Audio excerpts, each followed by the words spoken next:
Dear student, সবাই কেমন আছো? আশা করি তোমরা সবাই ভালোই আছো। আমি আবারও আমাদের Adventist Hill Tracts Seminary and School পক্ষ থেকে স্বাগতম জানাই। আজকে আমি ক্লাস 7 ক্লাসটি নেব। সাবজেক্ট হচ্ছে English second paper, chapter unit 9 থেকে আমি আজকে আলোচনা করতে যাচ্ছি। তাহলে আমরা চলে যাই।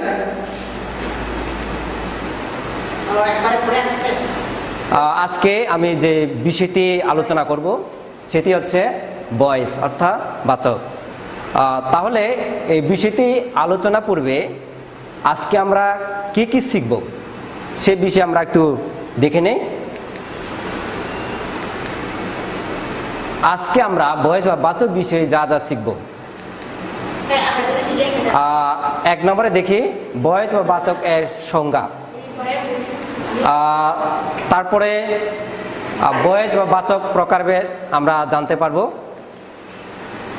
এরপর 3 নম্বরে অ্যাক্টিভ ভয়েস আর প্যাসিভ ভয়েস এর সংজ্ঞা আমরা শিখব। তারপরে আমরা শিখব অ্যাক্টিভ ভয়েস আর প্যাসিভ ভয়েস এর সাবজেক্ট এবং অবজেক্ট কীভাবে পরিবর্তন হয় তা শিখব। আর পঞ্চমটি হচ্ছে টেন্স এর অনুযায়ী এবং স্ট্রাকচার এর গঠন প্রণালী প্রয়োগ করে কীভাবে active voice to passive voice তৈরি করে তা আজকে শিখব। তাহলে চলে যাক, আমরা প্রথম 1 নম্বরে একটু দেখি। ভয়েস বা বাচক এর সংজ্ঞা পড়তেছি, একটু তোমরা খুব মনোযোগ সহকারে একটু খেয়াল করবে। ভার্ব এর যে রূপ ফর্ম তার সাবজেক্ট বা কর্তা তি সক্রিয় অ্যাক্টিভ না নিষ্ক্রিয় বা প্যাসিভ তা নির্দেশ করে তাকে ভয়েস বলে। আবার বলছি, ভার্ব মানে আমরা বুঝি কাজ বা ক্রিয়া, ফর্ম মানে বুঝি যেটা তাদের রূপ কাল টেন্স অর্থাৎ ভার্বটি হতে বা প্রেজেন্ট হতে পারে অর্থাৎ পাস হতে পারে হয়তো ফিউচার হতে পারে। তাহলে ফর্ম, সাবজেক্ট আমরা জানি যেটা কর্তা, সে সক্রিয় নাকি নিষ্ক্রিয়। নিষ্ক্রিয় মানে বোঝায় যে তার দ্বারা কাজটি করানো হয়েছে, সেটা আমরা নিষ্ক্রিয়ভাবে, সেগুলো যখন বোঝানো হয় তখন আমরা সেটাকে ভয়েস বলি। তারা নেক্সট চলে যায়। অন্যভাবে যদি দেখি তাহলে আমরা দেখতে পাবো ভয়েস এর সংজ্ঞা। তাহলে আমরা দেখি ভয়েস অর্থ বাচক, যা ক্রিয়া বা কাজ প্রকাশের ধরনকে নির্দেশ করে। কর্তা ক্রিয়া বা কাজটি নিজেই করছে কিনা, কর্তার উপর কাজটি আরোপিত হচ্ছে তা বোঝা যায় ক্রিয়া বা কাজ এর বিশেষ প্রকাশভঙ্গির মাধ্যমে। অর্থাৎ সাবজেক্ট নিজেই কিছু করে নাকি অন্যের কাজ তার উপরে এসে পড়ে তা বোঝায়। আশা করছি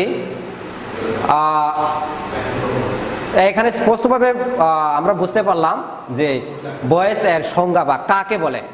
তাহলে আমরা চলে যাই ভয়েস এর প্রকারভেদ আমরা একটু জানি। সবাই মোটামুটি হয়তো বা মনে আছে ভয়েস এর 2 প্রকার, যথা অ্যাক্টিভ ভয়েস সক্রিয় বা প্যাসিভ ভয়েস নিষ্ক্রিয়। অ্যাক্টিভ ভয়েস এর সংজ্ঞা, ভার্ব এর যে রূপ দ্বারা সাবজেক্ট নিজে কাজ সম্পন্ন করে এমন তাই বোঝায়, তাকে অ্যাক্টিভ ভয়েস বলে। যেমন হি টিচ আস ইংলিশ।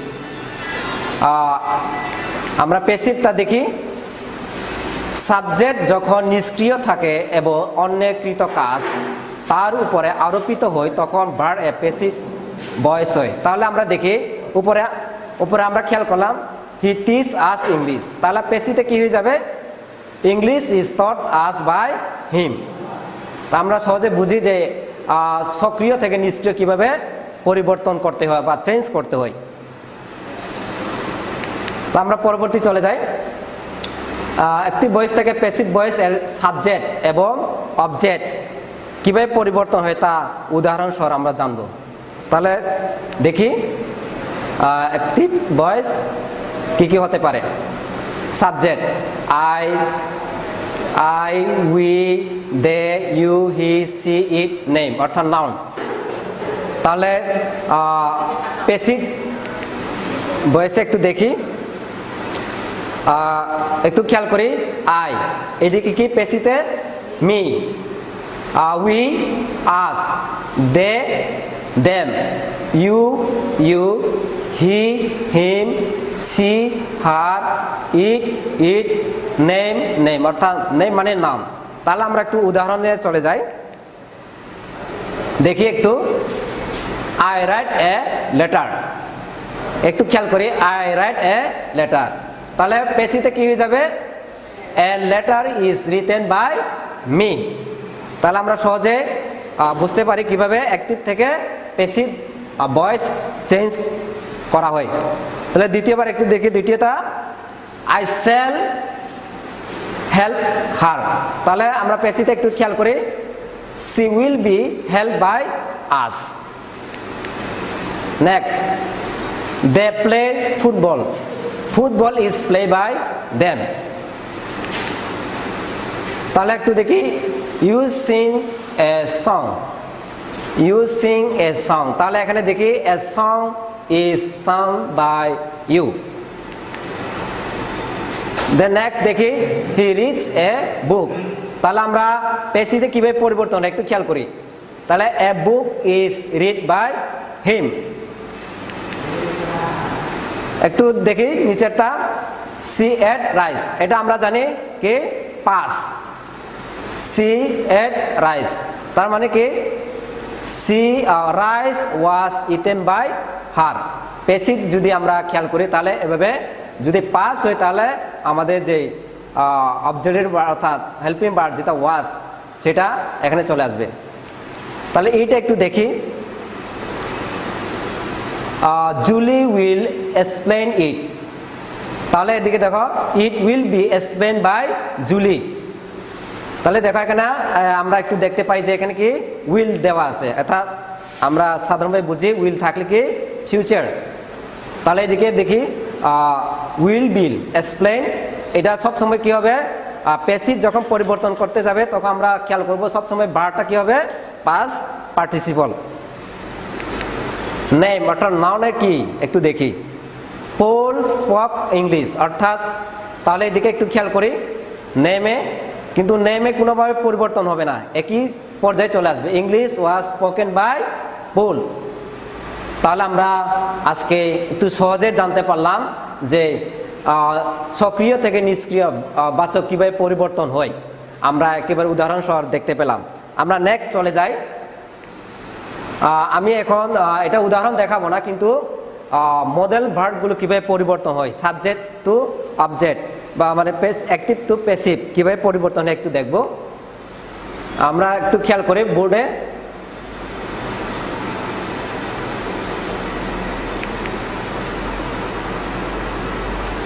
তাহলে দেখা যাচ্ছে যে এখানে ক্যান বি প্যাসিভে, must be, may be, might be, should be, ought to be, should had been, ought to have been, must have been, might have been, may have been। তাহলে আমরা এটাও জেনে নিলাম যে মডেল ভার্ব কিভাবে active থেকে passive পরিবর্তন হয়। আমরা নেক্সটে চলে যাই। এখন আমরা টেন্স এর অনুযায়ী অর্থাৎ স্ট্রাকচার গঠন প্রণালী অনুযায়ী কিভাবে অ্যাক্টিভ থেকে প্যাসিভ সেন্টেন্স তৈরি করা হয় আমরা একটু দেখব। আমরা উপরে খেয়াল করলাম কি টেন্স, অ্যাক্টিভ আর প্যাসিভ। প্রেজেন্ট ফর্ম একটু খেয়াল করি। প্রেজেন্ট ফর্মে অ্যাক্টিভটা একটু দেখি। আই ইট রাইস, স্ট্রাকচারটা নিচে দেওয়া আছে, ক্লিয়ারভাবে দেওয়া আছে।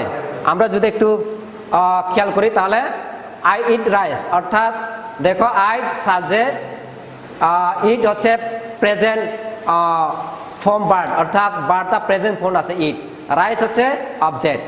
তাহলে আমরা দেখি প্যাসিভে কি হয়,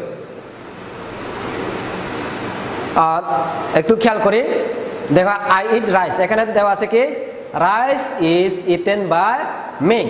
তাহলে দেখো এখানে আমাদের যে স্ট্রাকচার নিচে দেওয়া আছে অবজেক্ট, অবজেক্টই সাবজেক্ট, অর্থাৎ এই যে অবজেক্ট, এই যে অবজেক্ট, তাহলে এখানে কি হয়ে যাবে সাবজেক্ট।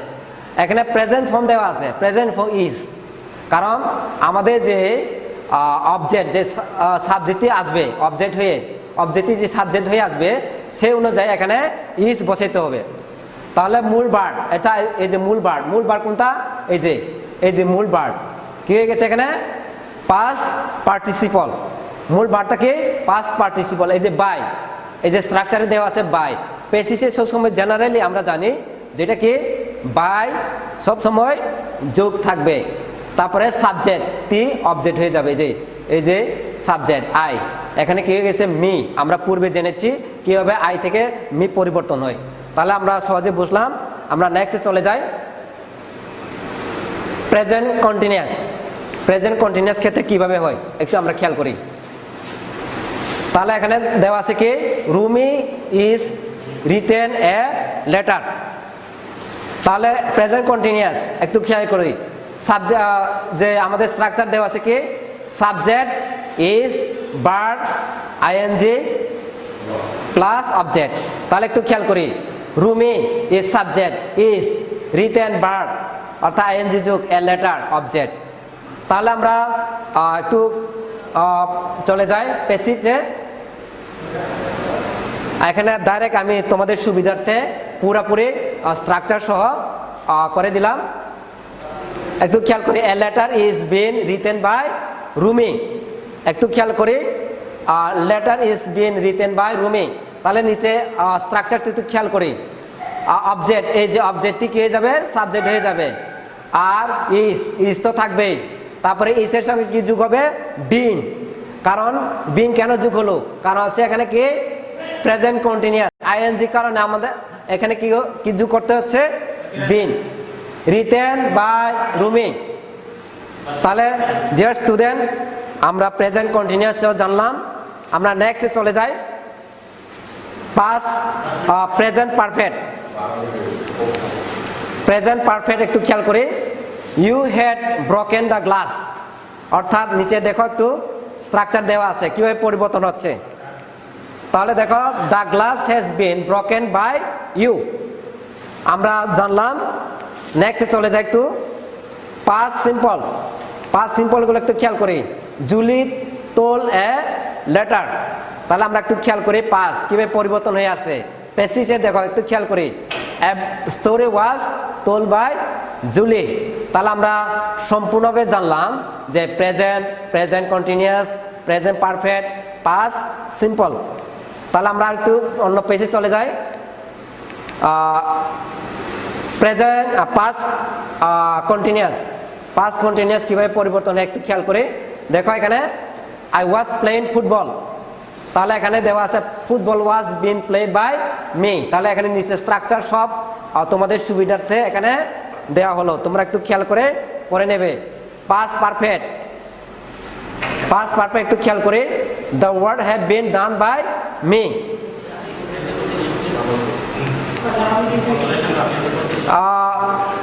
ফিউচার সিম্পল একটু খেয়াল করে ফিউচার সিম্পলে আমরা দেখি I will do my homework, my homework will be done by me. কারণ এখানে আমাদের নিচে উপরে সেন্টেন্স অনুযায়ী আমাদের নিচে গঠন প্রণালী অর্থাৎ স্ট্রাকচার দেওয়া আছে, তোমরা একটু পড়ে নেবে।